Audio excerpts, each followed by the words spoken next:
Ok, pessoal, a partir de agora gravando, então, boa noite novamente. Vamos para a nossa aula de mercados de futuros.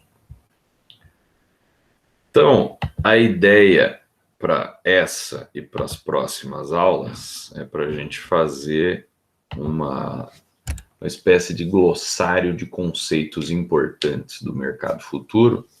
E a cada glossário, a cada termo novo que a gente vai inserir nesse nosso glossário, né, nessa nossa aula, a gente vai fazendo exemplos e vai fazendo atividades com eles, né, para a gente poder fixar bem esses conceitos. Então, deixa eu compartilhar aqui o slide. O conceito que nós vamos trabalhar hoje é operações de hedge no mercado futuro.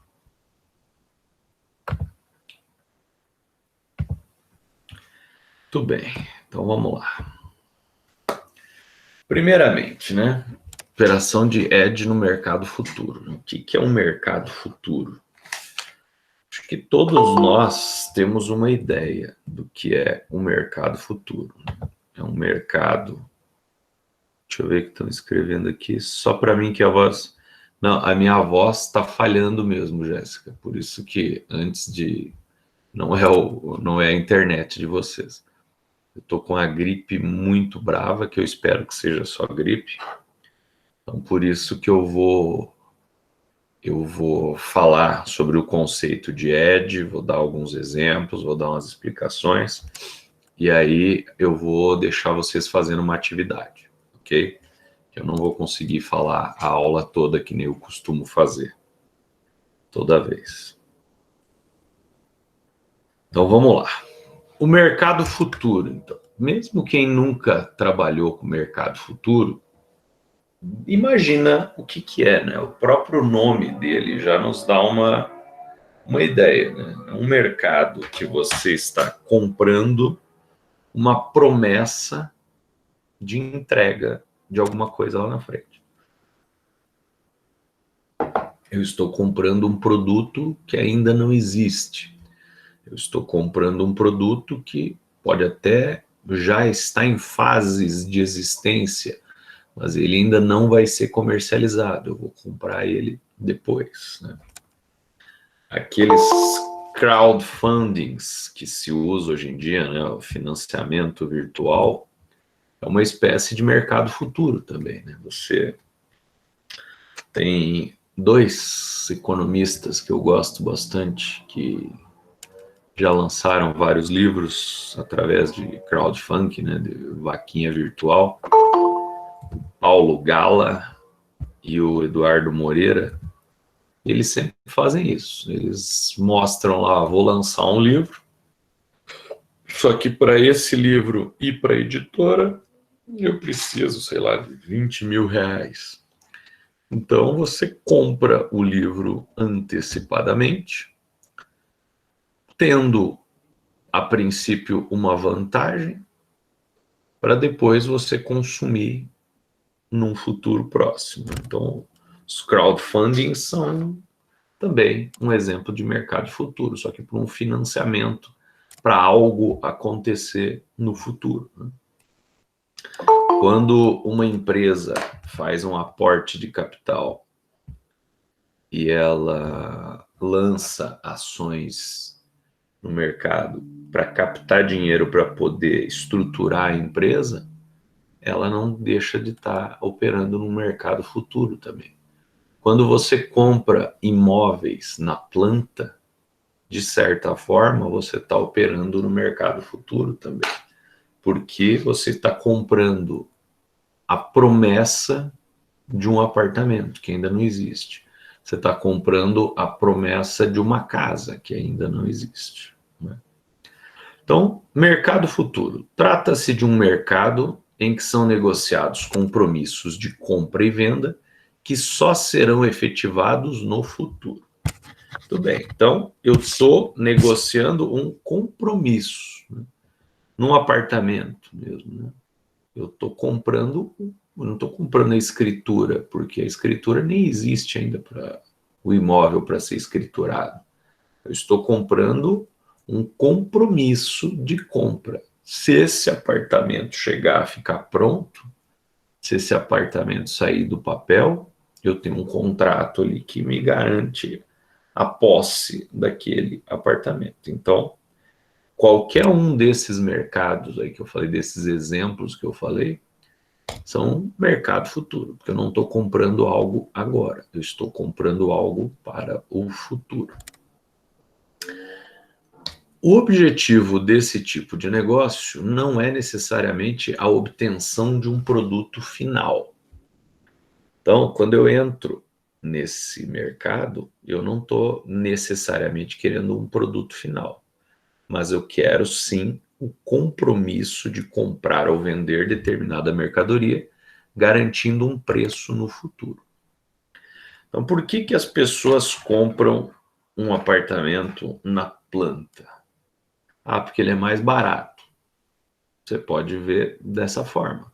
Mas você pode pensar também que quando o apartamento estiver pronto, na inauguração dele, lá em 2022, o preço vai ser maior. Então, eu comprando agora, eu estou garantindo o preço que eu quero pagar lá na frente. Do mesmo modo que quando eu compro soja no mercado futuro, eu estou comprando por um valor que eu considero atrativo agora, algo que eu ache que lá na frente vai ter um valor maior ainda. Então, aqui nós estamos vendo que quem opera nesse mercado não necessariamente quer o produto final, mas ele quer o compromisso, porque esse compromisso ele pode vender, ele pode destinar para outras pessoas, ele pode repassar esse compromisso para alguém. Mas, de qualquer forma, eu estou negociando algo no futuro. Eu não sei se na turma de vocês a gente chegou a falar sobre a história das crises. E a primeira crise econômica noticiada foi a crise das tulipas, em 1600 e alguma coisa. E essa crise aconteceu na Holanda porque criou-se um mercado de futuros de botões de tulipa, aquela flor tulipa bonita. Então, as pessoas compravam no mercado futuro botões de tulipa para revender depois por um preço ainda maior. Se eu não falei, né? Falo agora. E daí esse mercado chegou num ponto que as pessoas começaram a fazer enxertos de cores diferentes para deixar as tulipas cada vez mais raras, etc. Até que chegou um ponto que uma tulipa negra, que era a tulipa mais cara que existia, chegava a valer, né, um botão de tulipa, né, na terra, num vasinho, chegava a valer o mesmo que uma fazenda pequena. E o mercado ia muito bem, como aconteceu na crise de 29, lá na quebra da Bolsa. Até que um belo dia alguém falou, poxa, mas não é estúpido pagar tão caro num botão de flor? Vai que morre isso aí, você perde uma fazenda.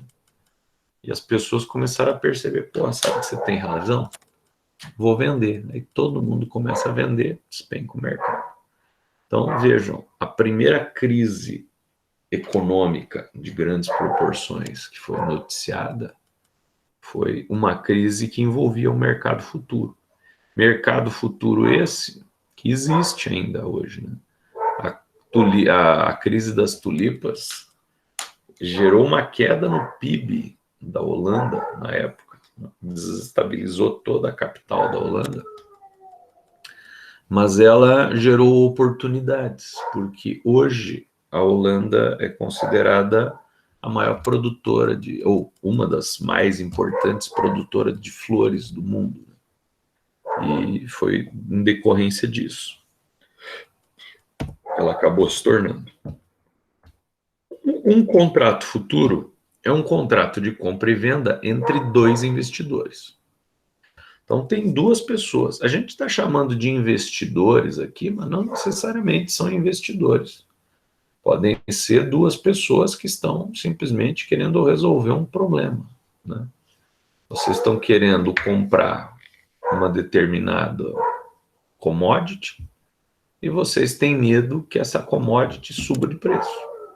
Então, você compra agora para ser entregue lá na frente, por um preço que você acha que é condizente.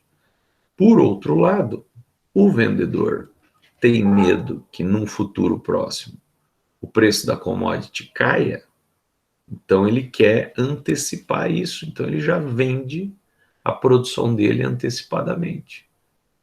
Então, aqui a gente fala que um contrato futuro é um contrato de compra e venda entre dois investidores, mas nesse caso nem são investidores, né? São duas pessoas, são dois trabalhadores, dois empresários que estão querendo garantir alguma coisa.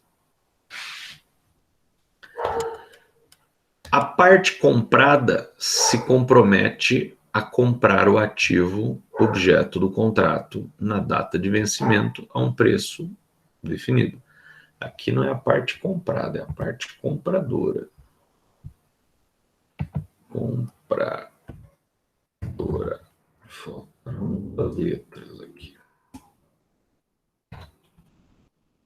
A parte. Agora piorou aqui. A parte compradora. A parte compradora se compromete a comprar o ativo, objeto do contrato, na data de vencimento a um preço pré-definido. Então, veja, o sujeito é um agricultor. Ele está vendendo café, por exemplo. Ele quer garantir um preço X no café dele. Então, ele vende no mercado futuro. Então, eu que vou comprar isso, eu sou a parte compradora, estou comprometendo a comprar aquele ativo, ou seja, o café, na data de vencimento, lá daqui 6 meses, por um preço pré-definido. $50 a saca, por exemplo. Nem sei se é tudo isso. Então, eu estou me comprometendo a pagar. Tanto que no mercado futuro não rola dinheiro até liquidarem-se os negócios, né? A parte vendida se compromete. A parte vendedora, essa parte vendida não gostei também. Parte vendedora.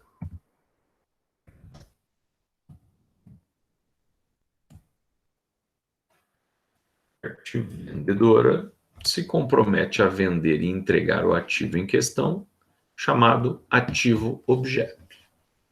Então, se no nosso caso é café, o ativo objeto é café. São, sei lá, 500 sacas de café. Então, o vendedor vai se comprometer a vender e entregar o ativo em questão, né, o café, na data pré-determinada, conforme está lá no contrato. Tudo isso acontece no chamado mercado futuro.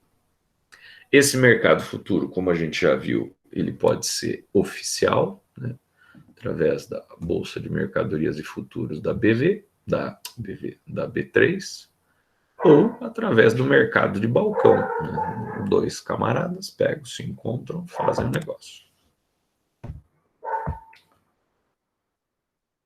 Os contratos de futuros são contratos de compra e venda padronizados, notadamente no que se refere às características do produto negociado, conforme regulamentação da B3. São um tipo de contrato derivativo também, porque eles vão servir de margem para estabelecimento de preço, vão servir de margem para garantia, vão servir de margem para alguma coisa. Então você pode criar derivativos em cima de contratos futuros. Existem diversos ativos objetos. Então, índice futuro da Ibovespa, dólar futuro, café, milho, boi gordo, euro, ouro, etc. Qual que é a importância, né? Porque parece uma coisa tão irrelevante para quem não mexe com isso, né? Tá, mas para que essa história toda de mercado futuro? Para que isso serve, né? Como é que nós vamos? Então, serve como instrumento para gestão de risco e de preço. Porque, como eu falei para vocês antes, né? Um produtor agrícola, deu uma babada aqui agora. Produtor agrícola, além de tudo que ele tem que se preocupar com relação ao clima,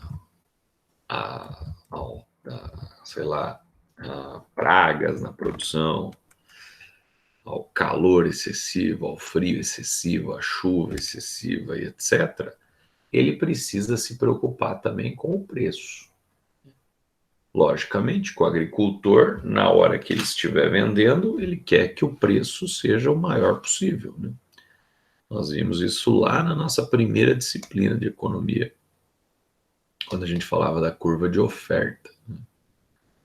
O agricultor é o ofertante daquele produto, ele quer o maior preço possível. Só que, quando a sua safra estiver pronta para ser comercializada, pode ser que aconteça alguma coisa que vá modificar completamente o cenário. Vamos ver um exemplo. Não chegou aqui no Brasil, mas aquela não chegou muito forte aqui no Brasil, né? Chegar até chegou. Aquela nuvem de gafanhotos que estava vindo do Paraguai para cá, né? O que acontecia, né? Você estava ali com a tua safra muito bem e etc. De repente entrava uma chuva de gafanhotos que comia a safra toda. Tudo bem. Aí não tem mercado futuro que garanta isso, né? Ou pior ainda, né? Vai te atrapalhar ainda mais, porque você vendeu uma safra para entregar no futuro que o gafanhoto comeu. Então, o cara que foi acometido por essa desgraça está ferrado, né? Mas, como a gente está falando de mercado, vamos esquecer o agricultor que foi atacado aí pelos gafanhotos e vamos pensar no mercado agrícola daquele produto, daquela commodity. Então, houve lá uma chuva de gafanhotos, uma infestação de gafanhotos que comeram boa parte da produção. Consequentemente, vai ter uma quebra de safra. A produção vai ser muito menor do que o que o mercado estava esperando. Então, a oferta será menor. Consequentemente, a demanda permanece a mesma. Uma oferta menor para uma demanda que se mantém inalterada vai fazer os preços subirem. Então, o agricultor que não foi atacado pelo gafanhoto vai se dar bem, porque o preço vai subir. Muito bem. Já o industrial, que vai processar essa matéria-prima, ele está ferrado, porque o preço da matéria-prima vai subir, ele vai ter que comprar com preço alto, vai ter que repassar esse preço para o seu produto final, encarecendo o produto final e talvez deixando de vender ou vendendo menos do que ele estava acostumado. Então, é um instrumento de gestão de risco, porque, nesse caso, o agricultor sem seguro nenhum, sem mercado futuro nenhum, se deu bem, né? O preço subiu. Mas vai que dá uma super safra nos Estados Unidos, no Brasil, em alguns outros países produtores, o preço despenca. E aí, como é que eu vou assimilar esse prejuízo? Eu estava esperando receber, sei lá, 60, 70 reais uma saca e ela cai para 45. Essa diferença eu vou acabar assimilando se eu não tiver um mecanismo de gestão de risco. E a venda em contratos futuros é uma gestão de risco. Por quê? Porque independente, aí é que entra uma coisa interessante nesse processo, que é a especulação ou não, né? Se o cara é especulador, ele quer mais é que dê oscilação, porque é na oscilação que o especulador ganha dinheiro. Se o cara ele é um vendedor ou um comprador que está ali para vender soja, que está ali para comprar soja, esse cara ele não quer oscilação. Esse cara ele quer um preço fixo, um preço de garantia. Então, o que acontece? O vendedor ele sabe qual que é o custo dele, ele sabe qual que é a margem de lucro que ele precisa para manter o negócio, e ele sabe qual que será um bom preço de venda. E ele vai lá e faz a venda no mercado futuro por aquele preço que ele acha condizente. Ah, professor, mas daí chega na hora, o preço subiu. Pois é, ele deixou de ganhar, mas ele não perdeu. Ele garantiu o preço mínimo lá que ele queria receber. Do mesmo modo, então, o cara, o industrial lá que vai processar isso, mesma coisa. Ah, teve uma super safra, despencou o preço da soja. Aí o industrial se deu bem, que vai comprar a soja barata. Mas vai que dá uma quebra de safra e o preço dela sobe astronomicamente. Ele vai levar uma invertida muito grande. Então, por isso é que os mercados futuros, eles são ferramentas importantes para gestão de risco. Como eu disse antes, você pode até especular nesse mercado, mas basicamente ele serve para gestão de risco, para minimizar o seu risco. Ele vai te fornecer uma proteção contra variações adversas dos preços dos insumos e dos produtos, né? Depende do que você está negociando no mercado futuro. Transparência de preços formados no mercado. Essa transparência de preços é interessante pelo seguinte, né? No mercado a termo, né, que é aquele mercado de balcão, eu posso chegar e vender para você um produto a R$ 100 o saco. Tá, mas da onde que você tirou esse dinheiro, esse valor? Ah, eu fiz a minha conta, minha taxa de lucro, a minha qualidade é 100. E por que que você vai pagar 100?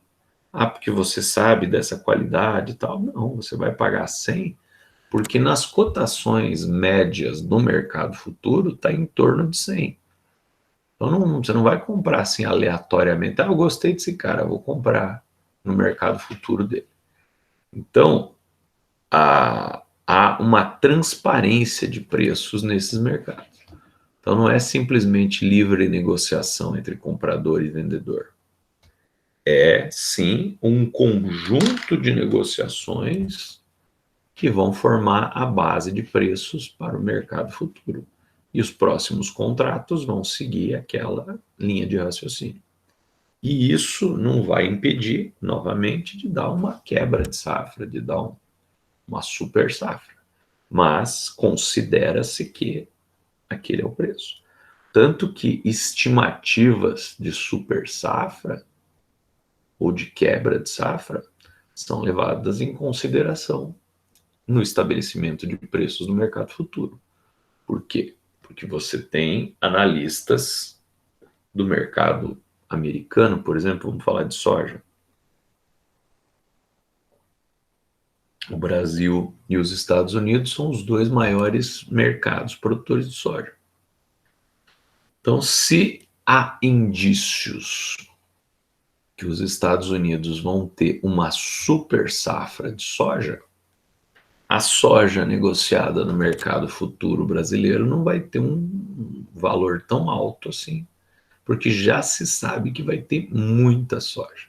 A oferta vai ser grande, consequentemente o preço vai ser menor.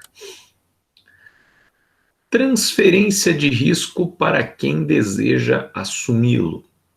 Também os mercados futuros vão fazer isso. Tá, mas as pessoas assumem risco, elas vão desejar assumir risco. Na verdade, você assume o risco minimizando uma outra potencialidade de risco, né? Eu assumo um risco X para não ter um risco Y. Como tem um comprador e o vendedor, ambos assumem riscos. invertidos, porque eles querem se garantir nos itens principais. Daqui a pouco a gente vai dar um exemplo, não vários.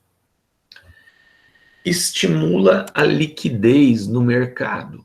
Por quê? Porque rola dinheiro aqui, né? Porque quando você chegou a hora de executar o contrato, o dinheiro aparece. Outra coisa, né? Mercados, contratos podem ser comercializados, podem ser vendidos, podem ser repassados.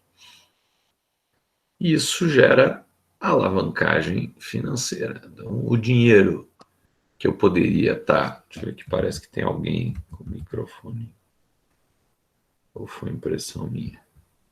Acho que foi impressão minha. Parecia que tinha alguém que queria fazer uma pergunta.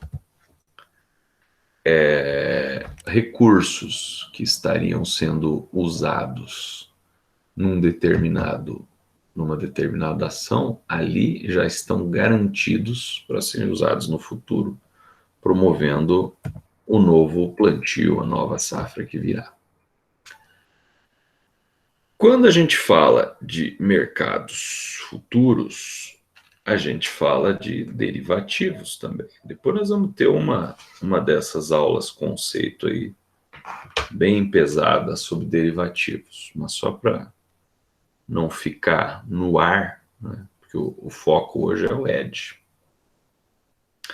Derivativo é um contrato entre duas partes na qual se estabelece um parâmetro econômico derivado do seu valor temporal baseado num ativo de referência. Então vamos lá. Por que um contrato futuro é um derivativo? Porque eu estou comprando soja, por exemplo, que é um item, mas eu não estou preocupado com a soja especificamente, se eu vou conseguir receber essa soja ou não. Eu estou preocupado com a oscilação de preço da soja. Então, é por isso que ele é um ativo de referência. Eu estou comprando a soja como uma referência, mas a minha preocupação não é nem a soja, a minha preocupação é a oscilação de preço dela.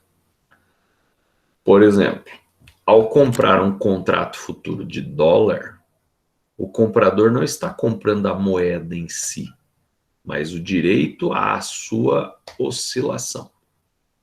Então, se eu tenho um contrato de dólares, eu estou dizendo que no futuro, que é basicamente a leitura que a gente precisa fazer desses negócios de contrato futuro. A leitura que eu preciso fazer é: eu estou comprando agora a possibilidade de daqui a um tempo eu ter X milhares de dólares. Isso é um contrato futuro. Então, eu não estou pegando na moeda em si, eu estou comprando a possibilidade de eu ter a moeda lá na frente. E aí eu estou garantindo a oscilação. Por que uma pessoa compraria um contrato futuro de dólar? Por exemplo, eu sou dono de uma indústria e eu preciso importar matérias-primas, componentes eletrônicos para minha indústria. Como o dólar do Brasil ele tem oscilado muito e eu tenho uma carga para ser carregada daqui a 3 meses de componentes eletrônicos, eu quero garantir o preço do dólar que eu ache mais favorável. Então, eu compro dólares no mercado futuro para serem entregues numa data específica que eu vou repassar para o país que está me vendendo os produtos. Nesse sentido, ele pode perder ou ganhar se ela subir, dependendo de sua posição. Sim. Se eu comprei dólares apostando que ele ia subir, né, e eu queria garantir um preço baixo dele, e ele caiu, aí eu perdi dinheiro.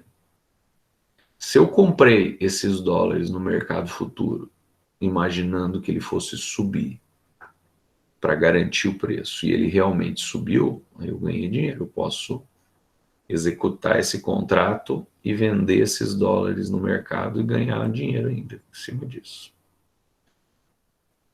Os derivativos são instrumentos financeiros cujo preço de mercado deriva do preço de mercado de um bem ou de um outro instrumento financeiro. Então veja, né, de novo para aquele meu exemplo da soja.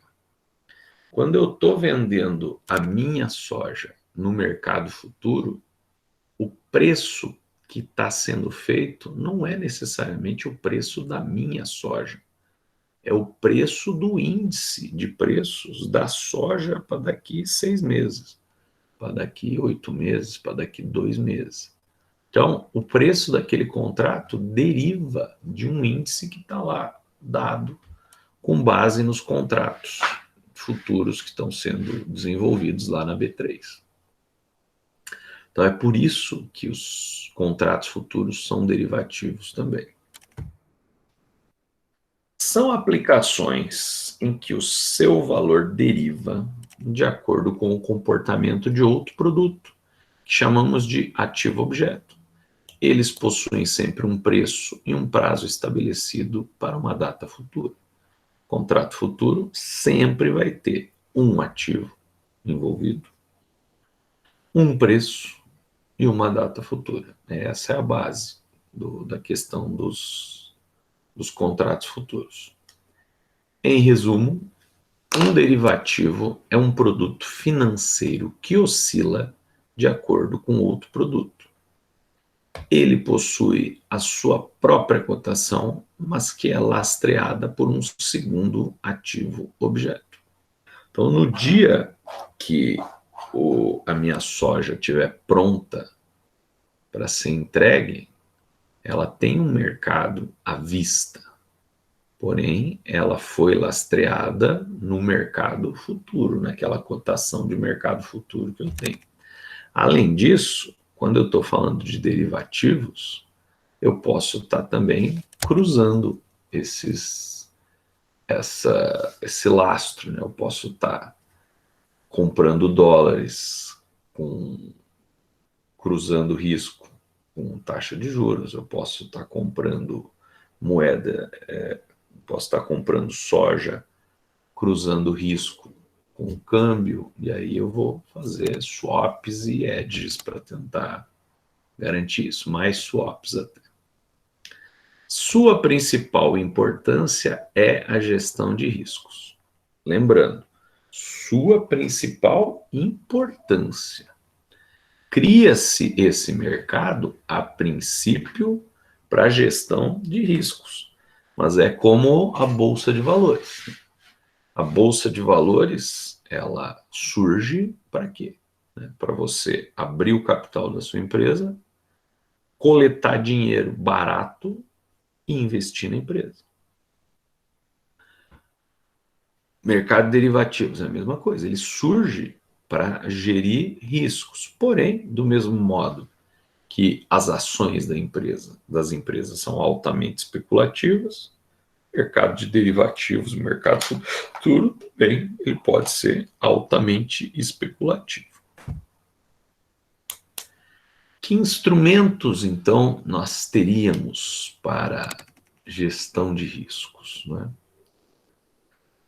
Mercado a termo, que são aqueles, então, mercados de balcão lá da B3, que eles não são oficiais, né? Eles não estão lá, eles não entram no índice de mercado futuro, não entram no índice de cotação da B3, porque eles são de gaveta, né, como a gente chama. São contratos de balcão. Então eu posso fazer negócios agropecuários e negócios financeiros. Tudo bem. Mercado futuro. Eu tenho negócios agropecuários, financeiros e de energia. Não se pode negociar energia no mercado a termo. Por quê? Porque no Brasil considera-se a energia um monopólio do Estado. Então, você, se quiser, pode fabricar biodiesel. Você compra uma esmagadora de soja, teu pai é fazendeiro, você planta a soja, esmaga a soja, faz lá o processo de biodiesel e pronto, você pode abastecer o seu carro, sem problema. Você pode abastecer o carro dos seus vizinhos todos, sem problema. Porém, você não pode vender esse biodiesel, porque o biodiesel é energia. Para você vender energia, você tem que ter um vínculo com o Estado. Você vai ter que vender isso para o Estado repassar para os canais de distribuição dessa energia. Então, a energia é um monopólio, por isso não pode ser feito um contrato a termo. Né? O contrato a termo é um contrato informal entre as partes. O mercado futuro, ou a energia elétrica, tem que ser mercado oficial. A energia também, não sei se vocês sabem, mas vocês vão montar um aparato aí de energia solar na sua casa. Painéis de energia solar e tal, toda a estrutura. Aí, já que vocês vão ter um gasto enorme para montar isso, você já monta o dobro do que vocês precisam, faz o teto inteiro da casa de placa de energia solar. Aí você vai produzir 50% a mais do que você consome. Você não pode vender para o seu vizinho. Ah, vizinho, vamos puxar daqui um gato aí, você paga para mim energia. Não, não pode. Você vai ter que fazer um contrato com a Copel. O excedente da tua energia vai para a linha de transmissão da Copel e a Copel vai negociar com você a forma de pagar por essa energia. Tanto que existem contratos de energia elétrica, contratos de petróleo, contratos de biogás, etc., que são negociados no mercado futuro também. Mercado de opções, que nós vamos ver um dia desses, se você compra uma opção de compra ou venda para especular ou para fazer gestão de riscos também. Mercado de swap, que é esse mercado cruzado que a gente estava falando, que você faz o contrato numa mercadoria cruzando o risco com outra. E aí, obviamente, a pessoa que faz o contrato original naquela outra mercadoria cruza com o da sua. E aí um acaba compensando o risco do outro. Agora sim, Edge. Não sei porque que nesse computador aqui me sacaneou tudo desconfiguradinho. Vamos diminuir um pouquinho aqui. Eu estou no lugar errado, inclusive. Aqui. Então, o que é o tal do Edge? Né? Um negócio bastante famoso. Né? Edge. Este termo tem origem do inglês e significa cerca, limite. Muito bem. Por isso que no mercado de capitais ele ganhou significado referente à proteção, cercando e limitando os preços de determinado ativo. Então, o edge é uma proteção que você faz. No nosso caso aqui, vamos ver como que é essa proteção no mercado futuro. Dessa forma, empresas podem garantir a fixação dos valores que desejam pagar ou receber em uma determinada operação. Nesses contratos, o objetivo não é o lucro, mas a redução ou a eliminação de possibilidade de prejuízo. Então, uma coisa que precisa ficar bem clara é que quando a gente está falando de hedge, não existe lucro, né? Quem faz um contrato de hedge não está preocupado com lucro. Ele está preocupado com cercar, com proteção. Então, eu quero minimizar a chance de um prejuízo. E para isso, eu vou tomar algumas providências. O operador de hedge abre mão de possíveis ganhos futuros para não incorrer em riscos, em perdas futuras. Então vamos lá, de novo, né? Eu estou comprando café, estou pagando $50 a saca no mercado futuro. Por quê? Porque eu tenho medo que quando a pessoa vai me entregar no mercado à vista esteja a 60. Então estou garantindo o preço a 50, porque que eu acho que é o preço ideal. Beleza, eu me garanti nesse preço. Porém, pode ser que no dia que me entregarem esteja a 40. E aí eu perdi dinheiro. Né? Só que aí o que, que eu posso fazer? Né? Eu posso comprar 40 e depois negociar os meus contratos. Eu vou perder 10 de qualquer forma, mas eu deixei de perder muito mais se tivesse uma oscilação muito mais forte. Então a ideia não é lucro ou prejuízo, a ideia é garantir.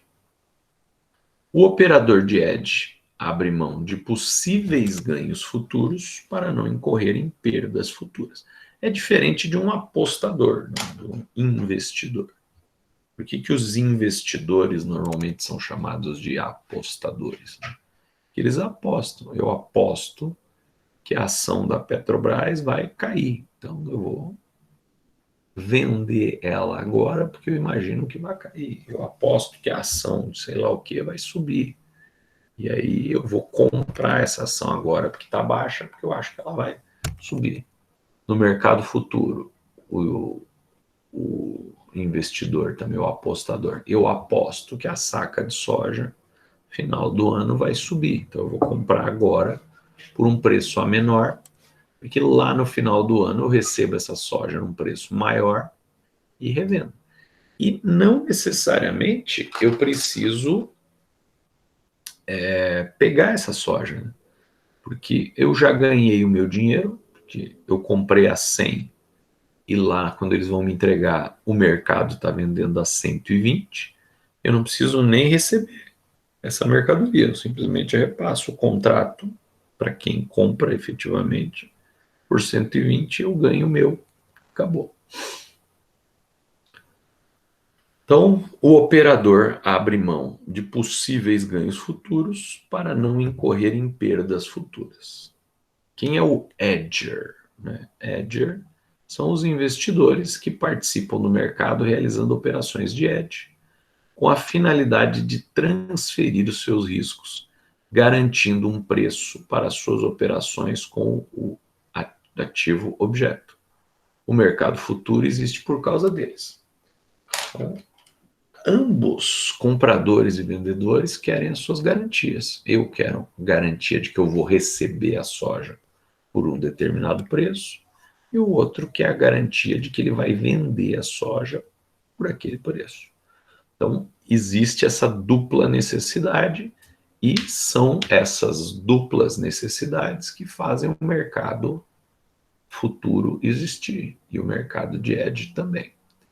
Diferentemente, se a gente só trabalhasse com especuladores, né? O especulador, aonde ia parar as commodities agrícolas que são negociadas, né? Que aqui temos uma diferença da Bolsa de Valores, né? A Bolsa de Valores, você comprou a ação de uma empresa, tudo bem, na esperança que ela suba e etc., mas não vai existir um dia do ano aí que os caras vão chegar e falar assim, ó, tá aqui a tua empresa, ó, vem entregar na porta da sua casa. Não, você comprou os papéis daquela empresa e pronto. Já no mercado futuro, não. Vai aparecer um dia um camarada com uma carreta querendo descarregar essa produção de soja em algum lugar. E quando o cara é especulador, então ele não precisa nem receber a mercadoria, ele simplesmente transaciona esses contratos. Né? Esse vai ser o especulador.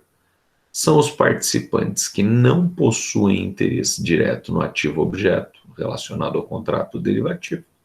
Então o cara está ali para ganhar dinheiro, ele não está ali para ele precisa de soja ou porque ele precisa de milho.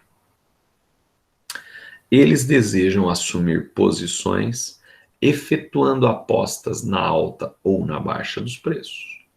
Então, às vezes você compra esperando que o preço caia, e às vezes você compra esperando que o preço suba. Ambas são apostas, é um sistema binário, né? Você tem duas opções aí. Ou você aposta que vai subir, ou você aposta que vai cair. Sua presença é bem-vinda, pois fornece liquidez para o mercado futuro. O especulador, ele fornece liquidez por causa das constantes compras e vendas que ele faz. Então, não precisa ficar esperando o período todo do negócio para rolar o dinheiro. Exemplos de aplicação, né, do Edge na produção rural. Quando ocorre o plantio, por exemplo, de milho, o agricultor pode se deparar, que faltou um R,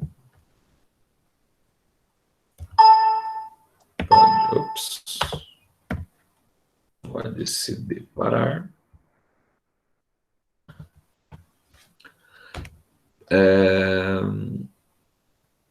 quando ocorre o plantio, por exemplo, o agricultor pode se deparar com duas situações. Uma, o clima está favorável à cultura do milho, assim haverá superprodução, o que proporcionará um excesso de oferta, gerando uma queda nos preços.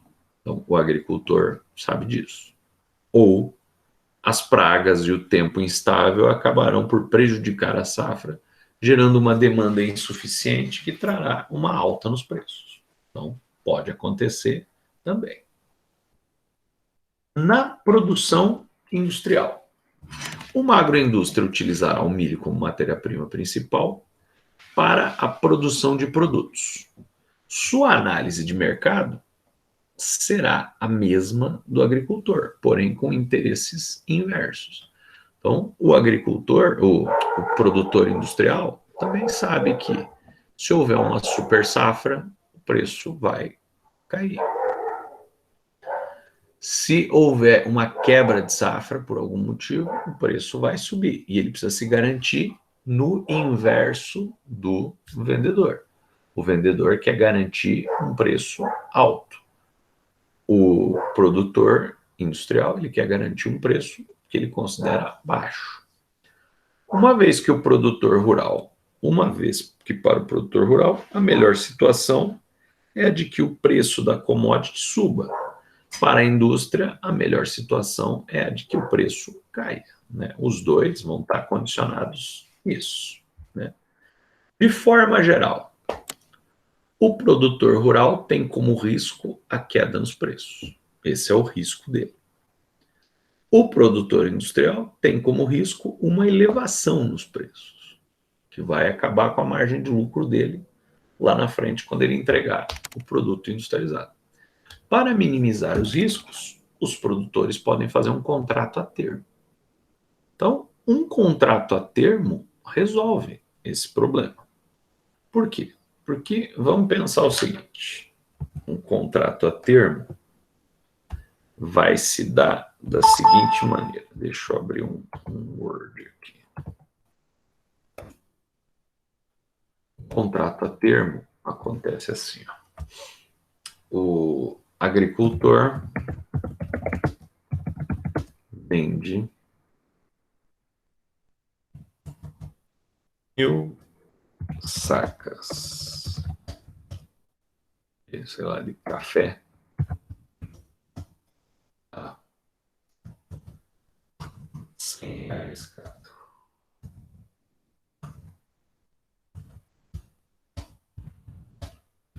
No mercado futuro.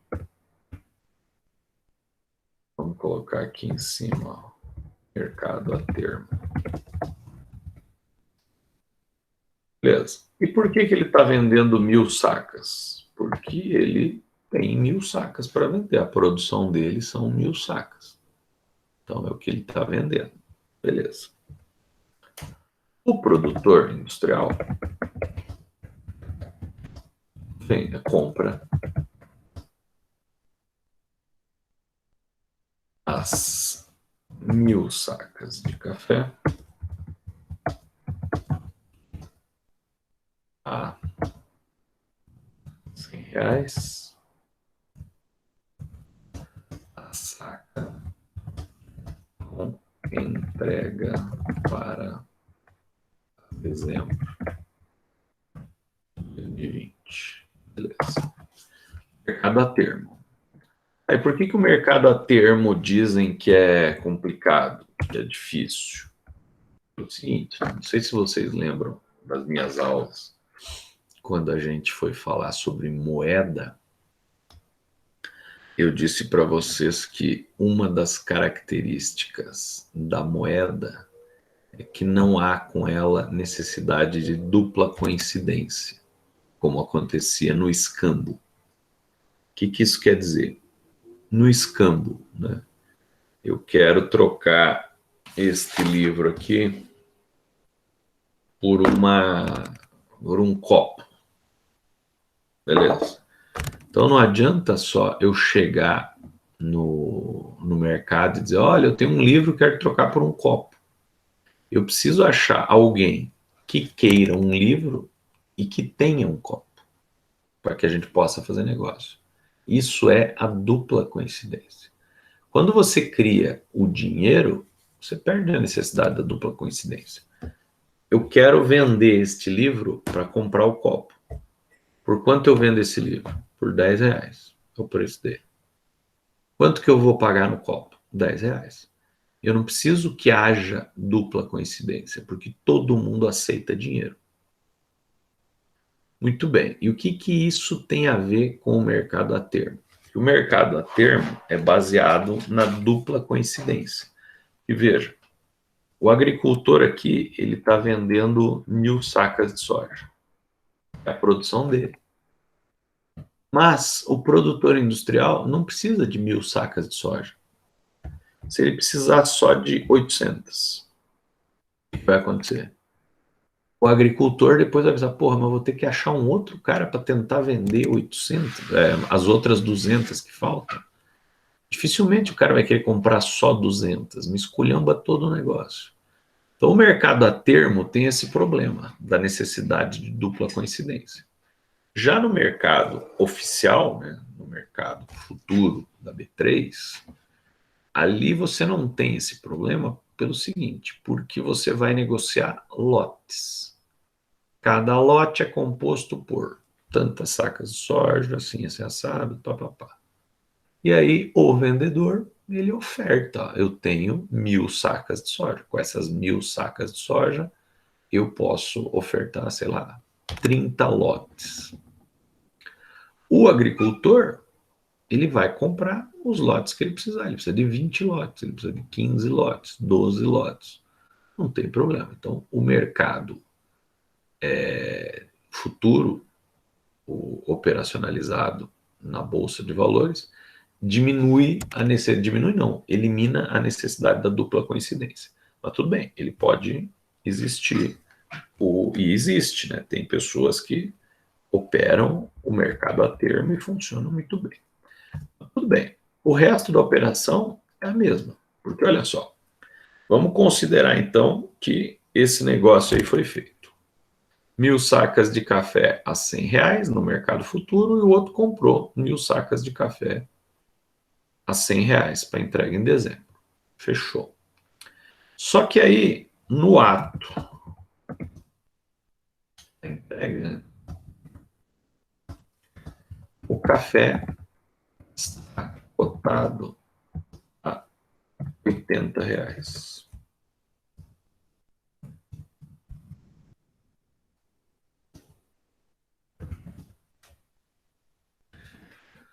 Beleza. E aí, o que o camarada faz, né? Tá R$ 80. Beleza. Só que ele comprou, ele tem o contrato a 100. Então, o agricultor, ele pode vender o seu café, né, por R$ 80 no mercado local, levando um prejuízo de 20. Mas, como ele tem os contratos de mercado futuro que ele está recebendo 100, ele vai ganhar 20 em relação àquela. Então, um mata o outro, zerou. Ele conseguiu o valor que ele queria, que era R$ 100. Por outro lado, o industrial, né, do café, ele comprou os contratos a 100, beleza. Só que caiu, né, o preço do café para 80. Então, ele pode comprar o café no mercado local a 80, ganhando R$ 20, que ele não esperava ganhar. Porém, como ele vai ter que pagar por 100 os contratos que ele comprou, um elimina o outro. Zerou o processo.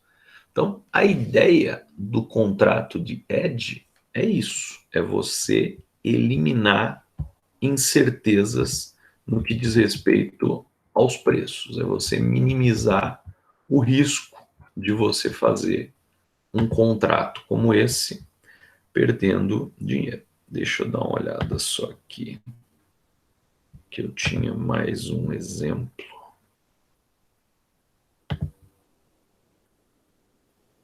Antes de eu passar a seu aqui para a gente fazer o trabalhinho e eu parar de falar um pouco. Olha só isso aqui, ó. Você e a sua família. Ah, isso aqui dá para. Você vai para o exterior. E você tá lá no exterior, feliz da vida, né, comprando. Foi para a Austrália, né? Que a Austrália não tem mais Covid. Eu não sei se é o melhor, parou assim, estabilizou lá.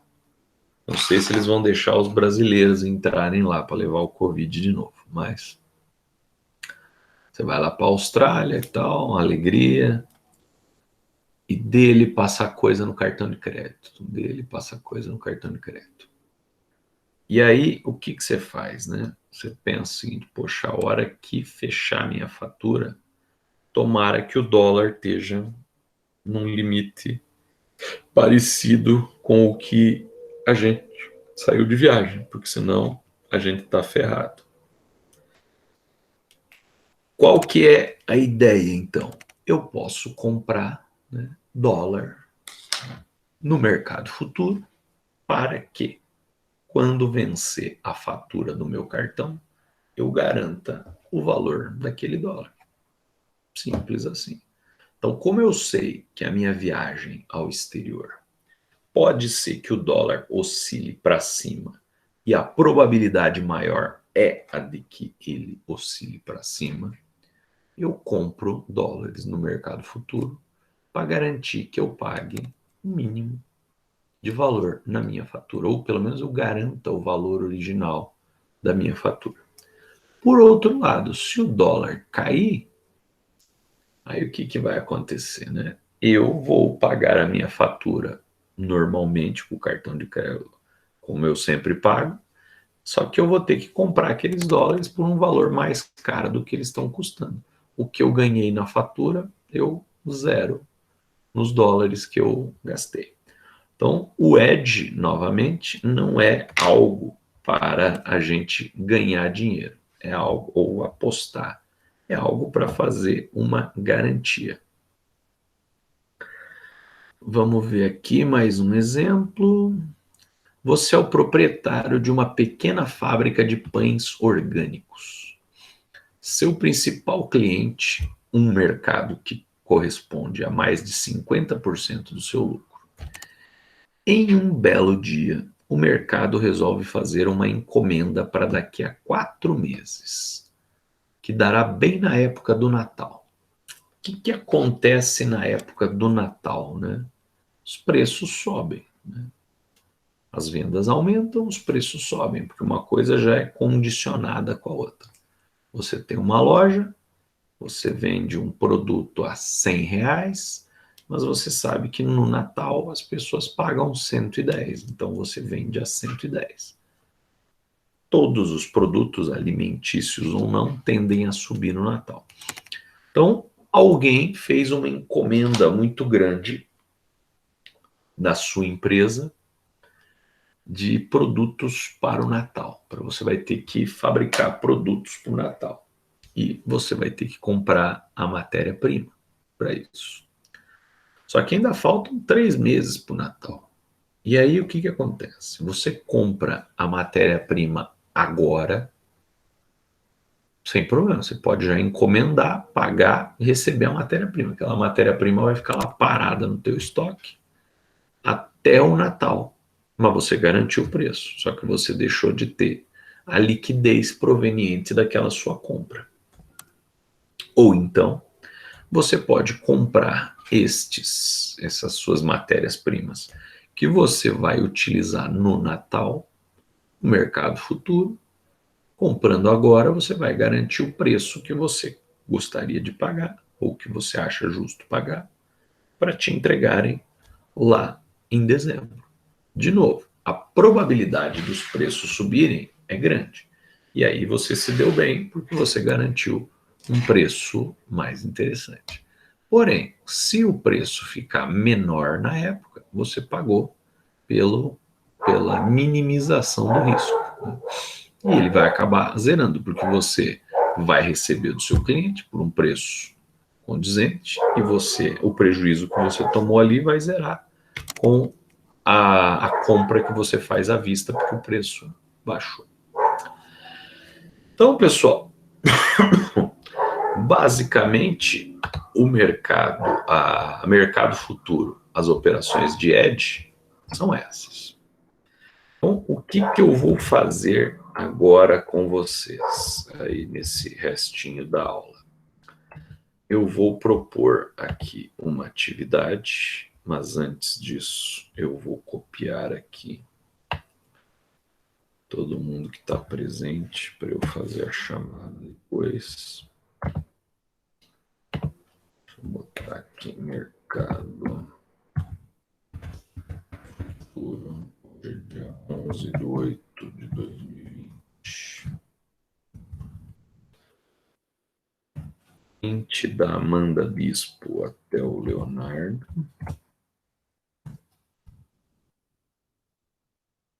Mais um print do Leonardo até o Thiago Mioto.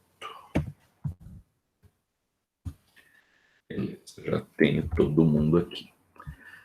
Então, pessoal, agora eu vou colocar ali no Classroom a atividade que eu quero que vocês façam. Vocês podem fazer em dupla e vocês vão me mandar ela por e-mail quando vocês terminarem. Vocês me entregando até terça-feira que vem é o suficiente, mas é bem tranquilo. Eu já vou colocar lá no Classroom bonitinho junto com os slides.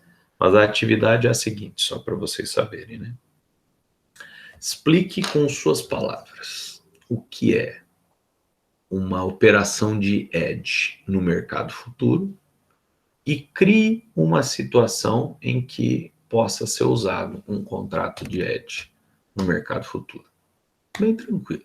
Então vocês viram aí eu falando de viagem ao exterior, de empresa que está comprando commodities aí no futuro para vendedor de commodity, comprador de commodity para industrializar. Um está garantindo o preço e o outro também. Então, criem uma situaçãozinha dessa. Podem fazer em duplas ou em trios, se vocês quiserem. E aí vocês me mandam por e-mail, ok? Alguma dúvida? Então, eu vou terminar a gravação aqui. Vou ficar online se vocês quiserem me perguntar alguma coisa.